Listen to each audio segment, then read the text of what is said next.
జగిత్యాల జిల్లా కొండగట్టు అంజన్న సన్నిధిలో ప్రమాదం జరిగింది. కేశఖండన పందిరి తడకలు కూలి 15 మంది భక్తులకు గాయాలయ్యాయి. గాయపడిన వారిని జగిత్యాల ప్రభుత్వ ఆసుపత్రికి తరలించారు. మంచిర్యాల జిల్లా బెల్లంపల్లికి చెందిన 2 భక్తులకు తీవ్ర గాయాలయ్యాయి.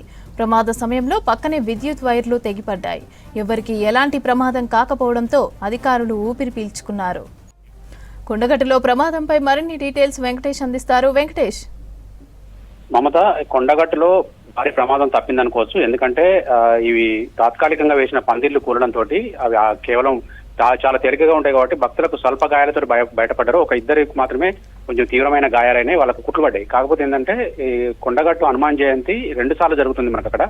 ఈ రోజు నుంచి 3 రోజుల పాటు చిన్న జయంతి వేడుకలు ప్రారంభమైనాయి. ఈ సందర్భంగా దాదాపు ఈ 3 రోజుల పాటు 3 నుంచి 4 లక్షల మంది భక్తులు కొండగట్టుకు వస్తూ ఉంటారు. ఎందుకంటే మాల తీసుకున్న దీక్షాపరులు ఎవరైతే ఉన్నారో హనుమాన్ దీక్షాపరులు, వాళ్ళంతా కూడా చాలా ప్రాంతాల నుంచి మన రాష్ట్రంతో పాటు పక్క రాష్ట్రాల నుంచి కూడా ఇక్కడికి వస్తూ ఉంటారు. చాలా మంది కాలినడకన వచ్చి దర్శనం చేసుకొని కేశాలు అంటే వాళ్ళకున్న తలనీలాలు సమర్పించి వెళ్తా ఉంటారు. అట్లాంటి తలనీలాలు సమర్పించే కేశఖండనం ఉన్న చోట చలువ పందిర్లు వేశారు. ఆ తడకలతోటి వేసిన పందిరి ఒక్కసారిగా గాలి దుమారానికి కూలిపోయింది. ఒక్కసారి కుప్పగొల్లంతో అక్కడ దాని కింద ఉన్న భక్తుల మీద ఆ తడకలు పడిపోయినాయి. వాళ్ళందరినీ కూడా సురక్షితంగా బయటకు తీశారు. అందులో చిన్న చిన్న గాయాలు ఒక 13 మందికి 13 మందికి చిన్న చిన్న గాయాలు జరిగితే ఒక 2కి మాత్రమే తీవ్రమైన గాయాలు జరిగినాయి. ఇది అయితే దాని పక్కనే ఒక విద్యుత్ తీగలు కూడా సేమ్ టైంలో తెగిపోయినాయి అదే గాలి దుమారానికి. కాకపోతే తీగలు తెగగానే కరెంటు ట్రిప్ కావడంతో విద్యుత్ సరఫరా నిలిచిపోయింది. దీంతో చాలా మంది భక్తులు ప్రమాదం నుంచి బయటపడ్డారని చెప్పుకోవచ్చు.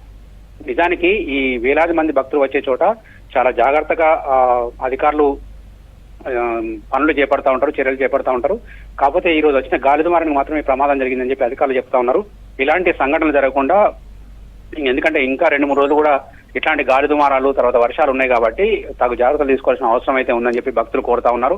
ఆ భక్తుల కోసం వేసిన చలువ పందిర్లు మొత్తం ఇక్కడ కాటేజీ నుంచి మొదలుకుంటే పై వరకు కూడా వేస్తారు. దారి పొడవునా కూడా ఆలయ ప్రాంగణంలో కావచ్చు, తర్వాత కోనేరు దగ్గర కావచ్చు, మిగతా ప్రాంతాల్లో కూడా వేస్తారు. ఎందుకంటే తీవ్రమైన సమ్మర్ కాబట్టి ఈ భక్తులు సెలదీరేందుకు చలువ పందిర్లు వేస్తూ ఉంటారు. ఆ చలువ పందిర్ల భద్రత మీద మరొకసారి చెక్ చేయాల్సిన అవసరం అయితే కనిపిస్తుంది. మమత, ఇది సడన్గా పొద్దున ఉదయము 4:30 ప్రాంతంలో ఒకటేసారి వంగి అందరి మీద పడడం జరిగింది. అందులో చాలామందికి దెబ్బలు తాకినాయి, కొంతమంది స్వల్ప గాయాలతో బయటపడ్డారు. ఇది చాలా ప్రమాదకరంగా ఉన్నది. దీని వెంటనే తీసేసి మరమ్మతులు చేయాలని కోరుతున్నాను. ఒక 10-15 మందికి తాకినాయి సార్. వాళ్ళు కొంత బయటికి వెళ్ళిపోయారు తప్పించుకొని, మరికొందరికి తీవ్ర గాయాలైనాయి. వాళ్ళు కూడా బయటికి వెళ్ళిపోయారు. కొంతమందికి కుట్లు పడ్డాయి, కొంతమందికి స్వల్ప గాయాలతో బయటపడ్డారు. ఇమ్మీడియట్లీ మేము కూడా బయటికి తప్పించుకునే తరుణంలోనే మాకు కూడా కొన్ని దెబ్బలు తాకి